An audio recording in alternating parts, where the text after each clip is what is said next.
Hi, my name is Alicia Miles, and this is my leadership reflection.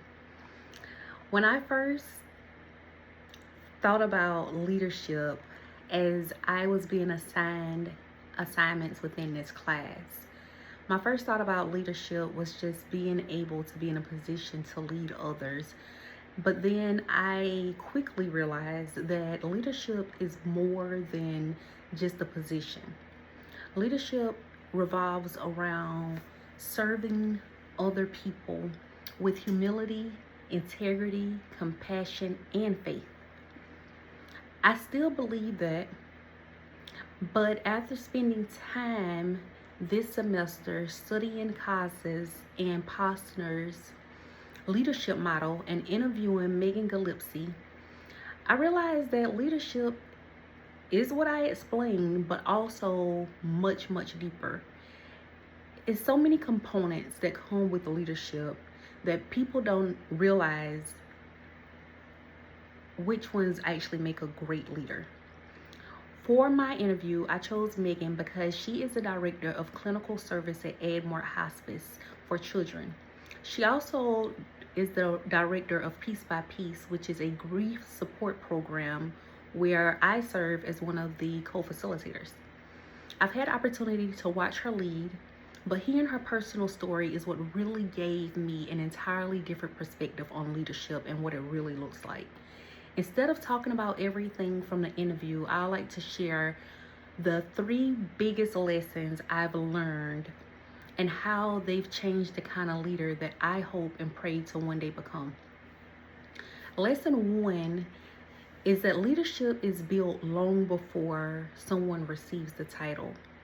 One thing that really stayed with me after our conversation was realizing that leadership isn't created in one day or the day someone gets promoted. It's shaped over time. Megan shared with me that several years ago, she and her husband lost their first child, Andrew, who was stillborn. I can't imagine that kind of heartbreak. She told me after spending so much time in her career helping others through difficult situations, suddenly she found herself on the other end, being the person that needed help through such a difficult situation. That part of the story really touched me. She talked about leaning on God during that season, even when life didn't make sense. Instead of allowing grief to define her, she allowed God to use her to shape her into what her purpose was for this season in her life. Eventually, that led her to Edmore, where she now helps other families experiencing the tragic pain that she herself has gone through. As she shared her story, I immediately thought about Cosmos and Posner's practice of Model the Way. Megan doesn't just talk about hope or resilience, she lives it.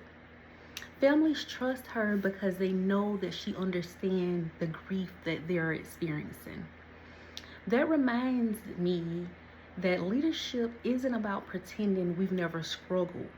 Sometimes our greatest influence comes from the most difficult things that we've had to overcome. Lesson two is that great leaders don't try to do everything alone. Another lesson I've learned is that leadership isn't about having all of the answers. One thing I've noticed while co-facilitating Peace by Peace is how much Megan trusts the people around her. She doesn't try to control every conversation or solve every problem herself. Instead, she actually encourages the facilitators to use their own gifts while providing support whenever it's needed. That made me think of Cosmos and Posner's idea of enable others to act. They create more leaders. That challenged me because sometimes I feel like I have to do everything myself. Watching Megan has helped me realize that trusting other people is actually part of good leadership. When people feel trusted, they become more confident, and the whole team becomes stronger. As I prepare for graduate school and eventually becoming a social worker, I know that collaboration is going to be essential. I'll work with families, teachers, counselors, doctors, and other professionals. I won't have every answer, and that's okay. Leadership is about helping everyone work together toward the same goal. Lesson 3 is that sometimes the greatest lessons in leadership is simply giving someone else hope. That last lesson is probably the one that has impacted me the most. Before this interview, I think I viewed leadership as just solving problems. Now I see leadership differently. Sometimes people don't need someone to fix everything. Sometimes they just need someone to sit beside them and remind them that they are not alone. That's exactly what Megan does every single day. She can't take away a parent's grief. She can't erase the loss they've experienced, but she can remind them that healing is possible.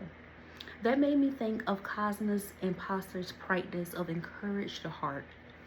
It also reminded me of something said during Craig Groeschler's leadership talk. He explained that people are moved by emotion, not just information. I saw that in Megan's leadership because she leads from compassion before anything else. That lesson has changed how I think about my own future.